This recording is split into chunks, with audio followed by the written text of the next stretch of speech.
আমাদের দেখবেন যে প্রায় হিসাবটা হচ্ছে আমার কি নাই।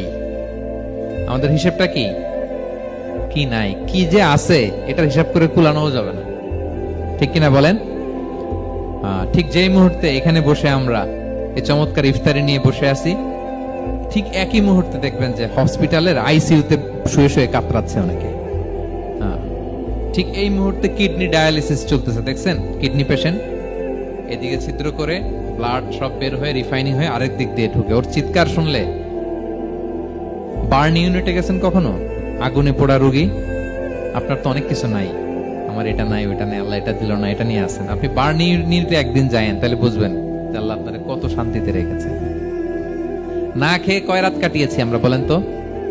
কত লোক বাড়ি ভাড়া পরিশোধ করতে পারে না, ঋণের বোঝায় জর্জরিত, দুরারোগ্য ব্যাধিতে আক্রান্ত, ক্যান্সারের লাস্ট স্টেজে। তাদের সাথে একটু দেখা করেন, ফোর্থ স্টেজে চলে আসছে ক্যান্সার পেশেন্ট। তার চেহারা, তার খাবার, তার চলাফেরা, কিভাবে তার প্রতিটা সেকেন্ড কাটে, একটু দেখে আসবেন, তাইলে বুঝবেন যে কত আল্লাহর দেয়া নেয়ামতের সাগরে হাবুডুবু খাই আমরা।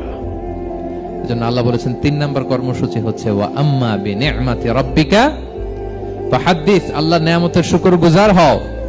আল্লাহ যে নেয়ামত দিয়েছে এই নেয়ামত তুমি বর্ণনা করো। অনেক